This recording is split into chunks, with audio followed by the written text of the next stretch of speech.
Hallelujah, सबको जय मसीह की, प्रेज द लॉर्ड। मेरा नाम पॉल तारिक खान है और फिर एक नई वीडियो में मैं आपके सामने आया हूँ। और हमेशा की तरह वीडियो में वचन में जाने से पहले मेरे प्यानो मैं कुछ बातों को शेयर करना चाहूँगा। इस बात को ध्यान रखें, जब परमेश्वर आपको सिखाता है तो क्यों सिखाता है? इसलिए सिखाता है ताकि आप उसके साथ टाइम स्पेंड कर सकें। आज मेरे प्यानो जो विषय दो टॉपिक लेकर मैं आया हूँ, जो थंबल टाइटल देख के समझ गए होंगे, वो प्रार्थना के ऊपर है।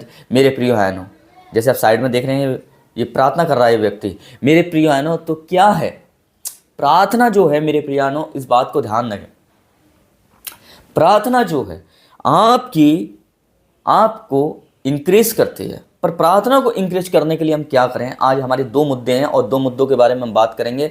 दो मुद्दों के जरिए मैं आपको सिखाने की कोशिश करूंगा कि आप प्रार्थना को अपनी रिकवर कैसे कर सकते हैं। हालेलुया। अगर आप मेरे भैया, एक वचन मैं आपके सामने पढ़ना चाहूँगा, पहला ततुमुस और उसका दूसरा अध्याय और उसका पहला वचन जो आपकी स्क्रीन पर आ रहा है। अब से पहले मेरा अनुरोध ये है कि विनतियाँ और प्रार्थना, निवेदन तथा धन्यवाद सब मनुष्य के लिए अर्पित की जाएं। यहाँ परमेश्वर के लिए धन्यवाद और विनतियाँ, प्रार्थनाएं, धन्यवाद आप अर्पित कीजिए मेरे प्यारों। जितना आप धन्यवाद करेंगे उतना परमेश्वर आपको प्रार्थनाओं में बढ़ाने में आपकी मदद करेंगे। इस बात को ध्यान रखें मेरे प्यारों। पर सबसे पहले अपनी प्रार्थना को इंक्रीज करने के लिए सबसे पहला मुद्दा मैं आपको बता दूँ, वो ये है कि अगर आप मेरे प्यारों एक समय पे 1 घंटा प्रार्थना करने वाले व्यक्ति थे और आज आप 5 मिनट भी प्रार्थना नहीं कर पा रहे हैं, तो आप अपनी प्रार्थना को कैसे रिकवर कर सकते हैं? एक ही तरीके से, आपको जो वर्शिप आती है अच्छे से अच्छी, आप जो आपके दिल को छूती है, उस वर्शिप को आप करें। और वो वर्शिप आपकी प्रार्थनाओं को बढ़ाने में आपकी मदद करेगी, आपको प्रार्थनाओं में इंक्रीज करने की मदद करेगी। मेरे प्रियानों, आप प्रार्थना भूख और प्यास से करने लगेंगे। अगर आप वर्शिप, ऐसी वर्शिप सुनते हैं जो आपके दिल को छूती है, और उस वर्शिप के जरिए मेरे प्यारों प्रार्थना, आपकी प्रार्थना को वो वर्शिप दिशा देगी और उसमें आपको बढ़ने में मदद करेगी प्रार्थनाओं में। इस बात को ध्यान रखें मेरे प्रिय भाई बहनों, इस बात को ध्यान रखें। पुराने नए नियम में देखते हैं, लोगों ने वर्शिप करी, फिर आराधना करी, फिर उसके बाद प्रार्थना करी। क्यों वो प्रार्थनाओं में ग्रो कर पाए? क्योंकि वो वर्शिप करते थे पहले। इस बात को ध्यान रखें। दूसरी चीज मेरे प्यारों जो ये है, दूसरा मत, अगर आपके घर में मेरे प्यारों के कमरे में आपके जानवर हैं, मोबाइल हैं, आपकी प्यारे बच्चे हैं, तो उनको 2-5 मिनट के लिए, 10 मिनट के लिए, आधे घंटे के लिए बाहर करें कमरे से।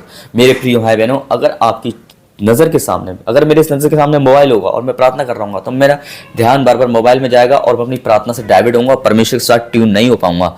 वैसे ही इन चीज़ों को अपने कमरे से बाहर करें।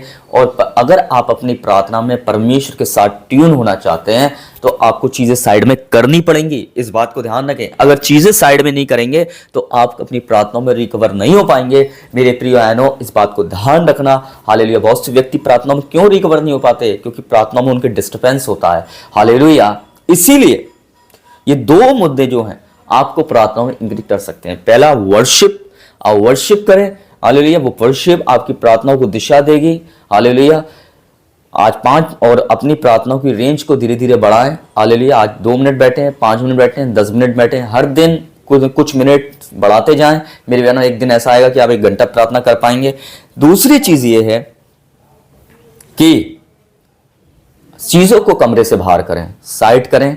जो चीजें आपकी सबसे प्यारी हैं उन्हें साइड करें और परमेश्वर के साथ अकेले में प्रार्थना करने का संबंध बिताएं मेरे प्यारों। और वही संबंध आपकी प्रार्थनाओं को इंक्रीज करेगा जो आप पर्सनली खुदा के साथ बिताएंगे। इस बात को ध्यान रखें मेरे प्यारों। तो मैंने ये 2 चीज़ें आपको बताई हैं आज के इस टॉपिक में कि कैसे आप अपनी प्रार्थनाओं को रिकवर कर सकते हैं। तो सबको जय मसीह की, प्रेज द लॉर्ड। फिर हम मिलेंगे एक नई टॉपिक के साथ, नई वीडियो के साथ। जब तक के लिए जय मसीह की।